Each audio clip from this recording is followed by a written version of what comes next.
World Heritage Site that represents Japan.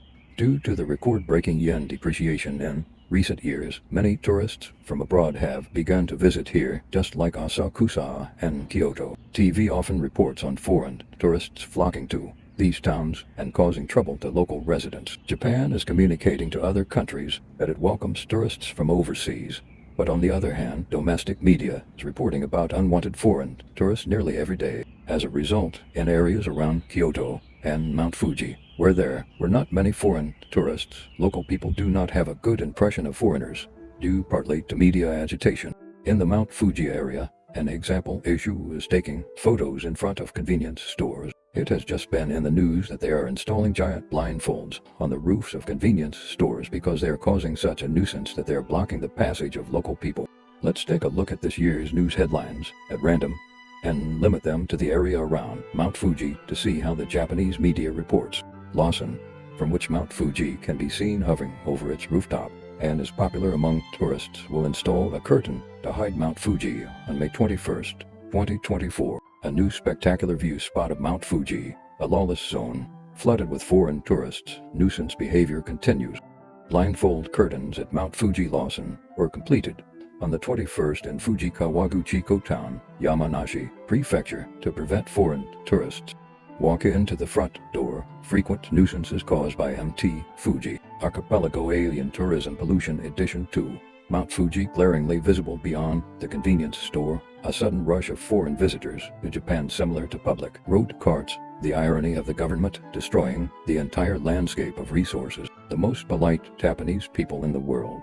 Installation of blind curtains on Mt. Fuji becomes a hot topic around the world. A spectacular view of Mt. Fuji attracts a flood of visitors. Money doesn't come into the city just by taking photos. New information center to be opened. I'm too scared to stand up, a foreign climber screams on the closed Mount Fuji. The rescued climber complains about the light equipment, it's too dangerous.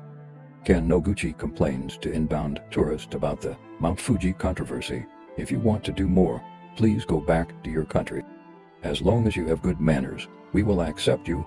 Some people take photos in the median strip. Foreigners flock to Mt. Fuji's photogenic spot. I'll limit myself to this.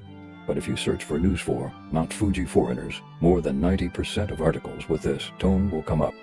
If local residents and Japanese citizens see this every day, it will be difficult for them to form a favorable impression of foreigners. According to a Japanese woman I know who lives locally, there seems to be a uniform tone of opinion toward foreign tourists, both at work and among her children's friends' parents. Perhaps for that reason, I saw several people who were acting arrogant only towards foreign tourists while sightseeing in the Mt.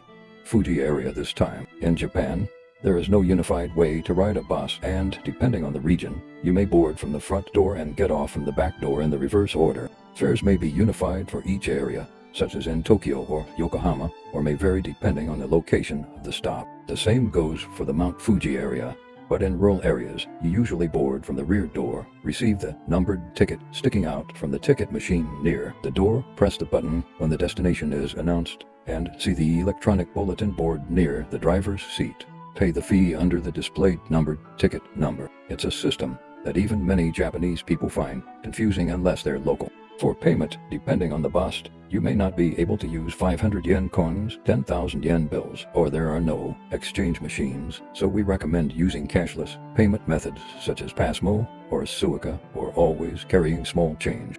Foreigners who don't know this often take a long time to pay, and drivers become irritated, and I've seen them behave rudely towards foreign passengers on multiple occasions. If you don't understand Japanese, this might not bother you, but I was surprised at the difference in how politely they treated Japanese passengers and how they treated foreigners as if they were scolding a kid. What I saw was a Japanese male tourist who apparently got on the wrong bus, and when he told the driver about it, the driver apologized for giving him confusing directions. When the bus arrived at its destination, all the remaining passengers were foreigners, and the driver told us to come to the front quickly. Hey, do not insert coins until confirmed. Not enough, he said with excitement. Personally, I wouldn't feel anything strange if he treated Japanese passengers in the same way, but he was extremely rude to foreigners, which made me very uncomfortable. I don't think this driver was rude or impatient or rushed even, and the Japanese elderly took a long time to pay. When it was my turn to pay, the driver was in a similar hurry, so I knew how to pay So please don't make a fuss. In Japanese, the driver became silent. This driver may have realized from the daily news reports that foreign tourists equals people who don't respect manners. Foreign tourists who don't follow good manners are certainly a problem, as I mentioned in the news earlier, but I feel like locals are being lumped together too much. If we haven't violated manners, we should be customers, but if we are treated with rudeness from the beginning, it will be very unpleasant. It might just be a coincidence, but I've encountered situations like this multiple times in just a few trips on the bus, so I think it happens quite often. Of course, I would like to add that not all the buses I took were like this. Another thing that confused me was the local taxis. We split into 2 taxis from the same company and headed to the same place at the same time, but the fares were different. I still don't know what it was. Also, be aware that even if you try to call a local taxi by phone, companies, especially private taxis, often won't come within a short distance. We enjoyed dinner, a highly rated restaurant far from where we were staying, but no matter how many taxi companies we called, there were no taxis available for the return trip. It was only 8 p.m. I ended up walking back to the station, where I happened to find the only taxi parked there, and headed back to the hotel. It was a weekday night, not particularly during the tourist season, but those who are considering having dinner somewhere far from the inn should be careful. It's a place filled with the magnificence of Japan's natural beauty, but no matter how well we behave, the locals don't welcome us, and I don't like the way some media reports about it. So I personally would not visit again. I don't think I want to.